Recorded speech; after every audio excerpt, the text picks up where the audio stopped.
Welcome back, Chappelle. All right, we are not going to try and take up too... Okay, there's Hitler again. We're not going to try and take up too much of your weekend right now. We are going to try and bang this flip out as fast as possible because you guys are going to be doing a little bit more grunt work on your own. You're going to be doing your first creative-based quiz grade for virtual school, and you're going to be actually making like an informative poster on some of these World War I weapons, which we would be taking a ton of time to flip, but instead you can make something that looks really good online, real nice and pretty, super informative, and then you guys are going to learn from each other, which will be really, really awesome. So we're not just going to bog you down with flip stuff. But let's go ahead and get into it. So where we left off in our content, we were talking about life in the trenches. We were talking about what it was like for these young men fighting this war. We talked loosely about like the stalemate and how the lines are going to be completely immovable and how now this war is resulting in just a lot of death and a lot of destruction and a lot of really, really intense things. So going further though, what do you do? What do you do in this situation? How do you attack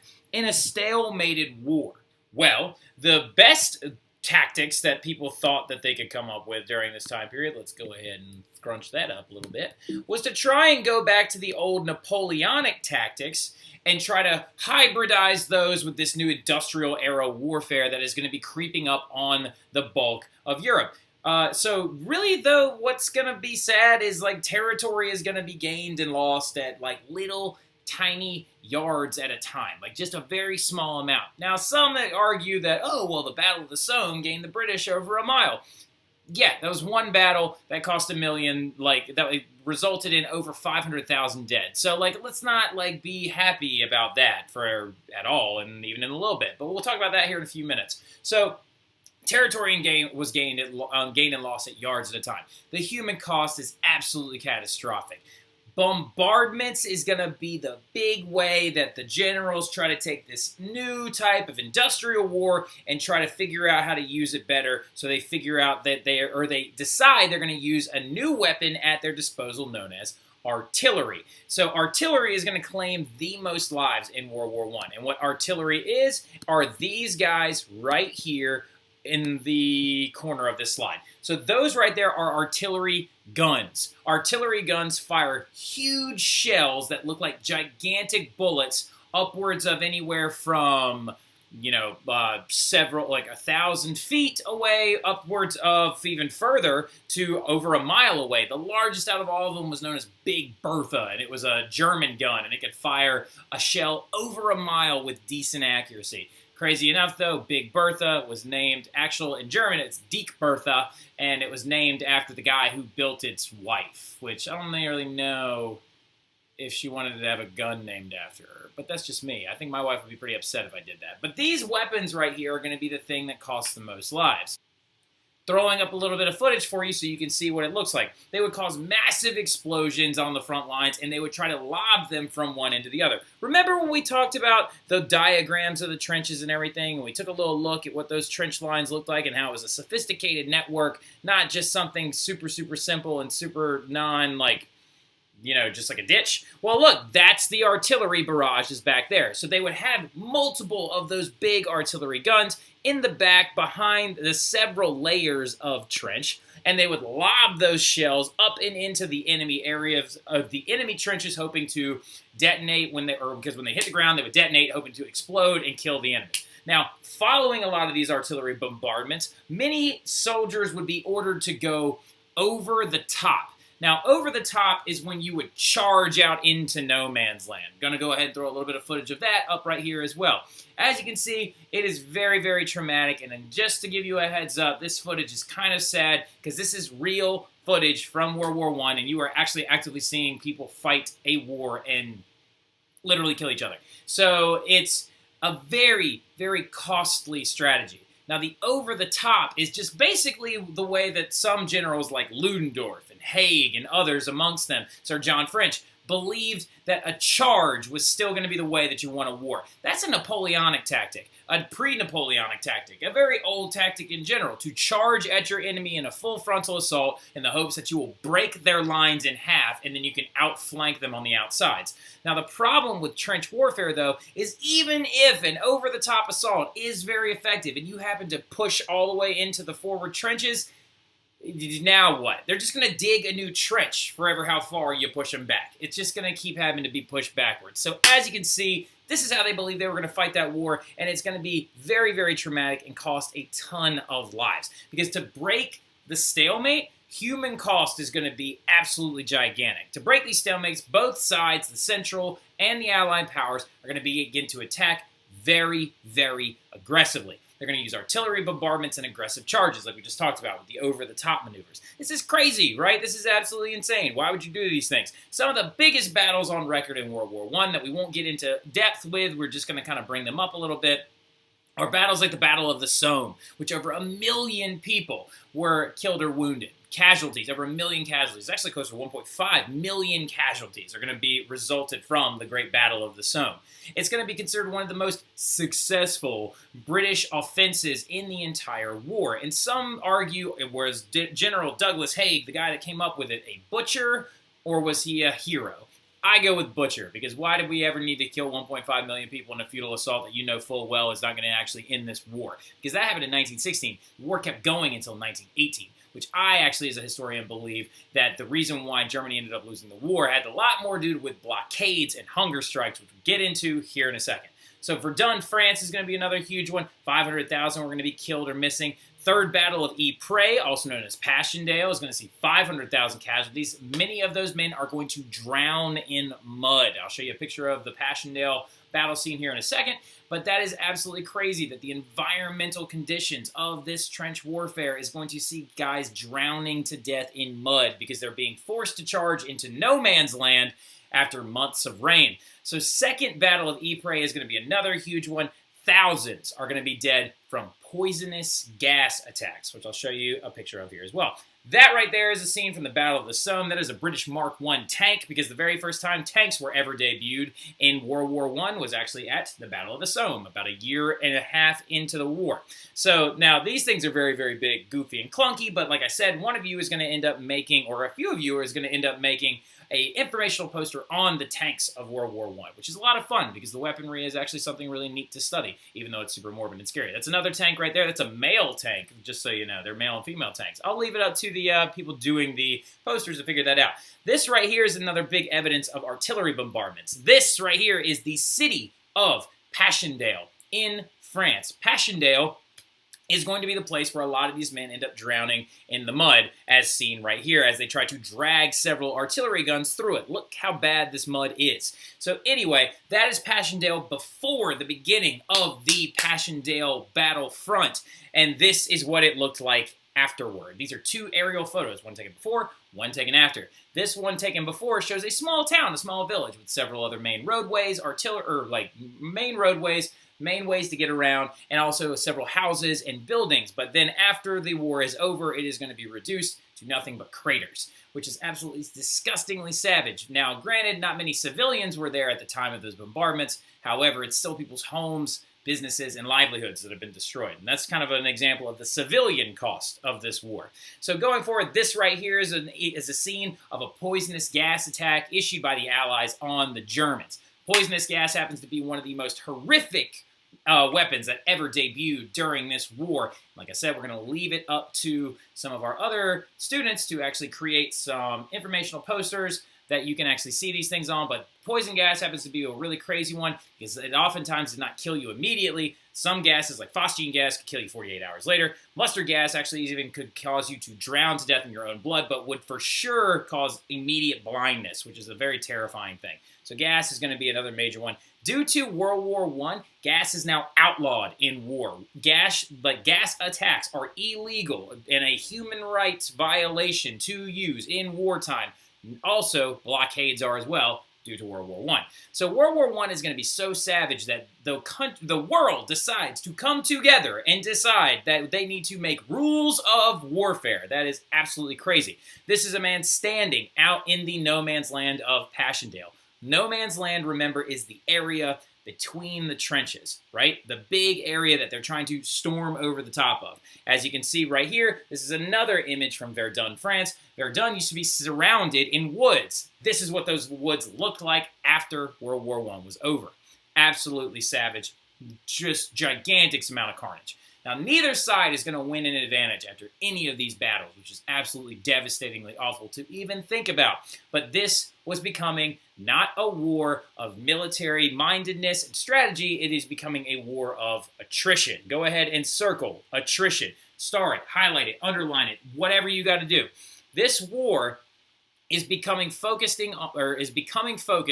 on starving out or forcing the other side to quit when their supplies run out. So this battle, this world war, is not going to be won on the front line trenches. It is probably going to be won when the people at home and the civilians have endured so much stress, starvation, disease, and discomfort that they are going to demand that their country surrenders. So as you can see, this war is absolutely wild. It's very, very messed up. It's very screwed up, and it's turning into this thing, a war of attrition, when you run out of supplies, so you have to quit.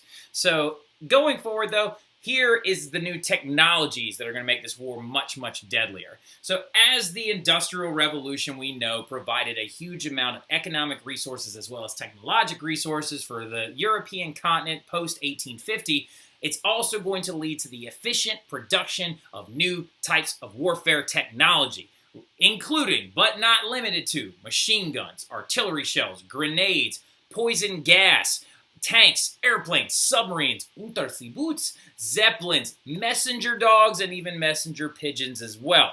So go ahead and take a second to pause me real fast and write down this list because I don't want you to get bogged down in time.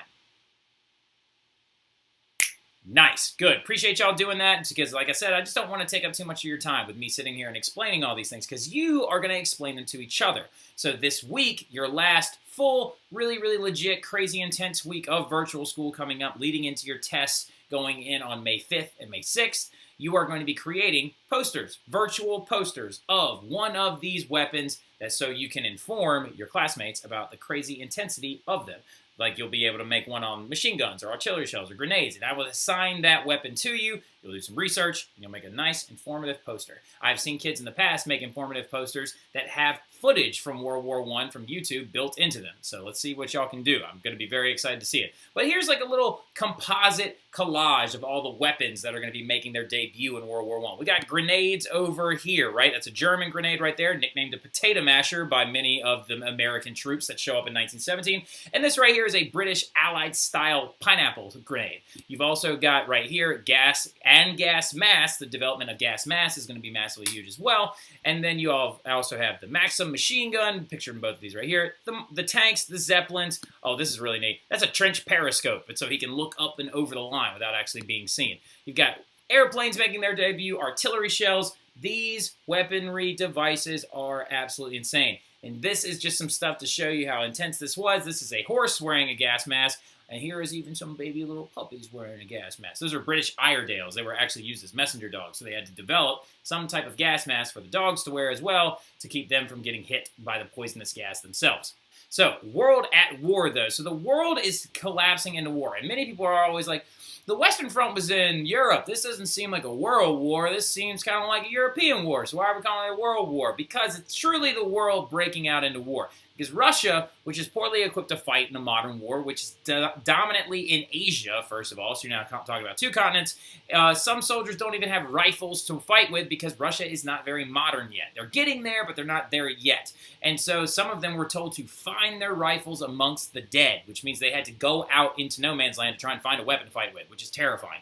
The Eastern Front is going to get pushed all the way back into Russia, and all of the political constructs and heyday of the era is going to result in the communist revolution of Russia in 1917 because the political turmoil was getting so dicey. And we're going to take a break from World War I in your next sections next week to talk about that a little bit, getting into the Russian Communist Revolution. So that right there is Vladimir Ilyich Lenin, which is going to be a big guy that we're going to talk about. But this world is at war. You do not need to write this down. You don't need to write this down, but it's important for you to know one thing. This is the one you need to write down, that one thing. What you need to know is that this was truly a world war. War erupted in Africa because the colonies from the imperialist era began to draw lines of who they were owned by and battle one another.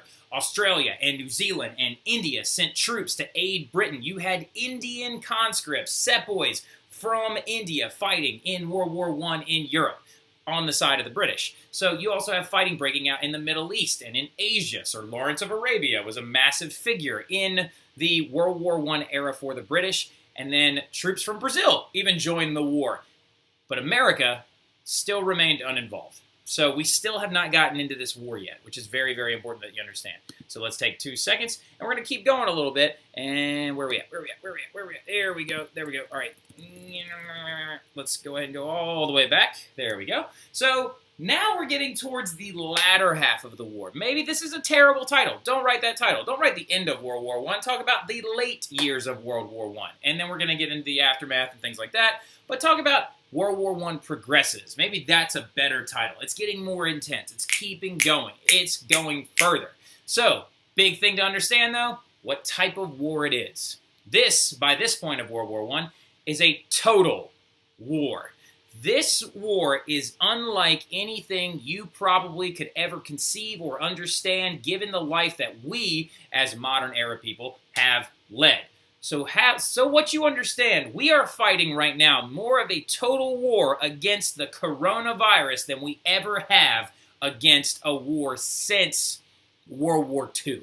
So total war is when your entire country focuses all of its resources, its economy, its everything, its means of production go into the war effort. It is all about providing goods and materials to fight this war with. If you used to own a car company, not a car company anymore. It's now being a company made to make and produce tanks. If you used to own a clothing shop, not a clothing shop anymore. You're now going to be making clothes for uniforms for American men going off to fight in a war.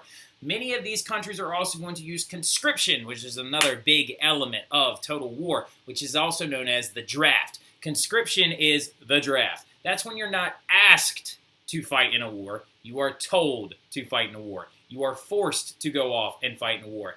That is going to usher in the Selective Service Act in 1914, pushing young men to go and fight in a war, and if they don't, they can be arrested. So war also very expensive, just so you know. War is pricey, so taxes are going up on regular citizens, and rationing is going to occur because of the expense of the war and the war effort needing to focus on producing goods for the war effort, to keep men equipped, to keep men fed, to keep them fighting in the same direction. So, rationing, though, so you know what that is when countries were forced to preserve certain amounts of food. You had to actually limit how much food you were consuming, so some of it could be sent to the war effort. Because look at this poster, promoting rationing in World War I. We are saving you, so you should save food. Well-fed soldiers will win this war. You were given a book of stamps, a card that actually told you how much of certain items you could buy at one time. Now, this is one of my favorite ones, though, because it's incorporating women of the era into this lesson. Of course I can. I'm patriotic as it can be, and ration points won't worry me. This is a young lady who apparently is supposed to be a housewife, which is, of course, in modern era is very... This is kind of a sexist app, but still, all right, so anyway, she's canning goods to try and show that she is helping the war effort, and she is preserving food without it going bad. So that's one of my favorite, actually one of my favorite ones, because it's a little bit more like, kind of shows the difference between the views of women from World War I going into World War II, because we've got Rosie the Riveter, right? Hey, rally. We should have won. We were robbed, but still. Anyway, how do you win this war, though? How do you win a war of attrition? What is the method for winning a war that is costing a dramatic amount of human life and is obviously not being waged in a way that anyone has ever seen before? Well, the first way you can do it is by a method known as blockading. Again, blockades are now illegal. Like, go ahead and write that down somewhere. Since World War I, blockades have become an illegal act of war. That is when you use ships and you prevent them from carrying goods in or out of a country. So let's use an example real quick. Let's say we wanted to blockade Mount Carmel whenever we actually go back to school. It would be like us taking our cars and setting up a perimeter around Mount Carmel. And every single time the mailman tried to come in and drop something off, we're like, no, and we like turn him back. Or if like somebody tried to come help them out, no, and you turn him back. That's a blockade, okay? So the British are going to set up a massive blockade against the Germans, which we'll talk about here in a couple of minutes, using sea mines. They're going to use minefields in the water to set that up, and the Germans are going to set up a submarine blockade all the way around Britain. Again, using mostly submarines, and they're going to sink anything in sight, but we'll talk about that here in a few minutes. So Propaganda is going to be a massive way you win the war of attrition as well, because you got to keep morale up. If morale dies, that means your country doesn't want to fight this war anymore, and they're going to demand that you surrender, which I believe, as a historian, is much more the reason why World War I ended, because Germany just could not fight this war anymore. Now, propaganda is the idea or the concept of spreading thoughts, ideas, and positive emotions to promote the cause of war. So, Rosie the Riveter, we can do it. That is propaganda. That poster that I have up in my room of Rosie the Riveter, she is propaganda. So propaganda is going to do a lot of different things. It's going to encourage men to go off and fight and join their army. It's going to encourage them to enlist freely outside of the draft. It's also going to promote rationing, so citizens can live scarcely so that soldiers can have more. And here is a couple of my absolute favorite propaganda.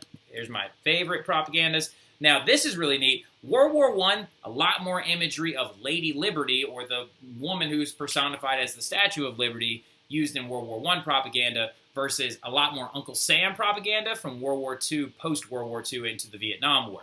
Now, she is saying, be patriotic, sign your country's pledge to save the food, right? U.S. Food Administration. Now, that's when, these are mostly American propaganda, when we finally get involved in the war in 1917. Destroy this mad brute. This, again, is encouraging men to enlist in the army outside of the draft. Because look at this guy. That gorilla right there, that's King Kong, a very popular film of the era. Let me check that actually real fast. Hey, Siri. When was the original King Kong released?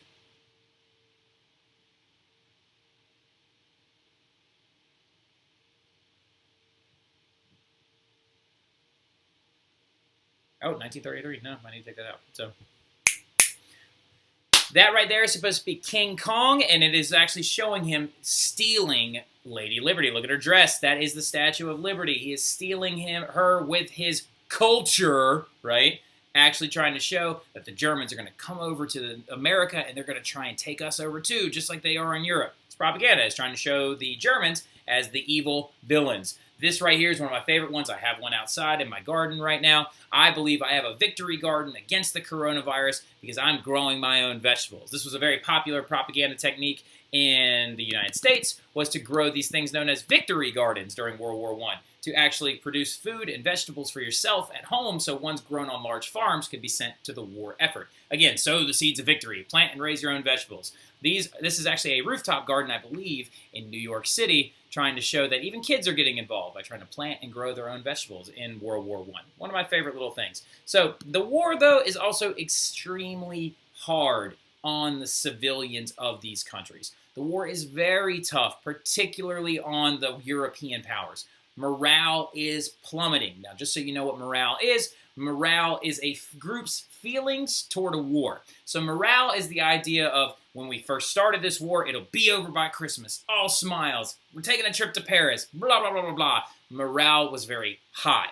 Morale, on the other hand, as the war progressed, collapsed for civilians and armies. Germans began to send recruits as young as 15 to the front lines. England and Germany were almost bankrupt by the end of World War I.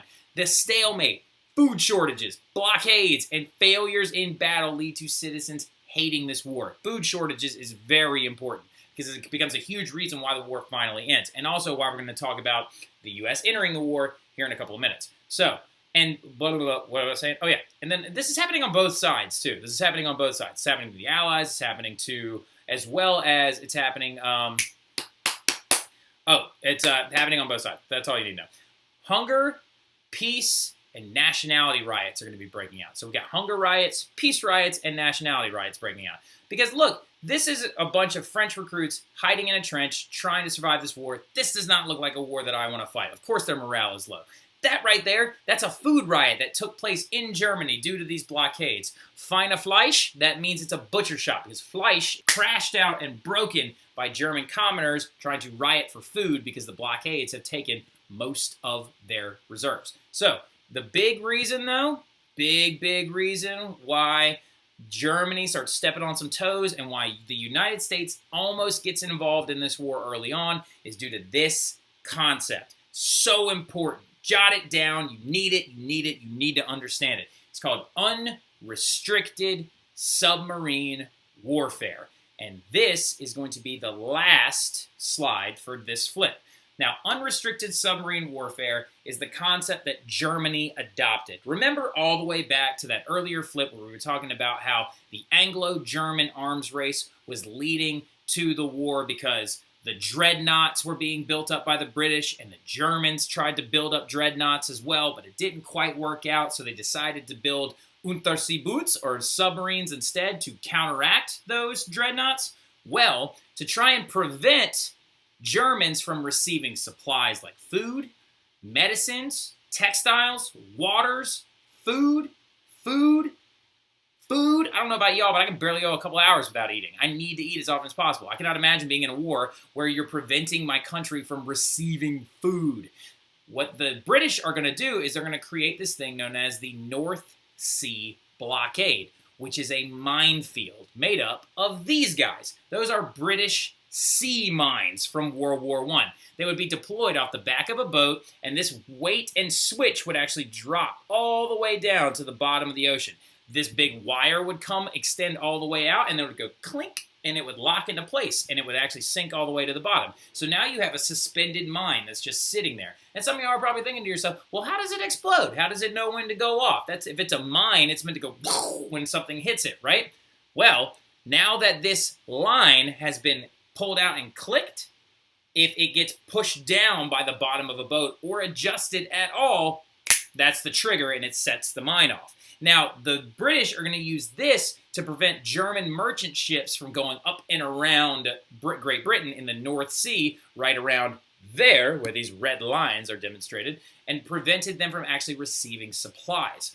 Also, submarines can't see anything. They have to use sonar to navigate. So with that, these sea mines are so small, they don't really appear on sonar that well. So they couldn't really navigate through the minefield efficiently. So with that, though, this blockade is going to start starving Germany out. So what is Germany going to do in response? They're going to use their submarines to try and blockade all the way around Great Britain. And they decide to start using this thing. Oh yeah, this is another little image of a sea mine. This is Dory and Nemo. You've seen sea mines before. Now, so speaking back of unrestricted submarine warfare. So since the British are using a minefield to blockade the Germans decide to use submarines to blockade Great Britain.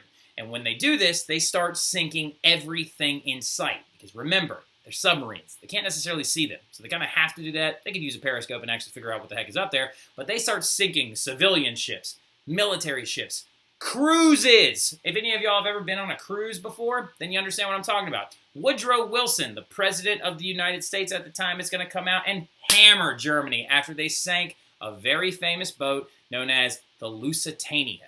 The Lusitania was a cruise ship, not unlike the Titanic. Looks a lot like it in style, and it's a good boat to relate the Lusitania to. Now, it killed 1,200 people, all civilians, regular people on a vacation, but 128 of those people were Americans. Now, this kept up, they hammered them for sinking them, and Woodrow Wilson told them, if you do not stop using unrestricted submarine warfare, then the United States will enter this war and destroy Germany outright due to the fact that we have resources, troops, and supplies. Now, don't tell anybody, but there's a good to solid chance that the Lusitania was carrying a lot of supplies from America being sent to the Allies. So we were being kind of shady and not really doing what we're supposed to. But when the Lusitania was actually sank, here's an image of it being drawn out. That is an actual New York Times front page showing that it was sank by a submarine. This is Woodrow Wilson. When he hammers Germany, he tells them to stop using unrestricted submarine warfare. Germany promises to stop for now. So we'll talk about this more on Monday.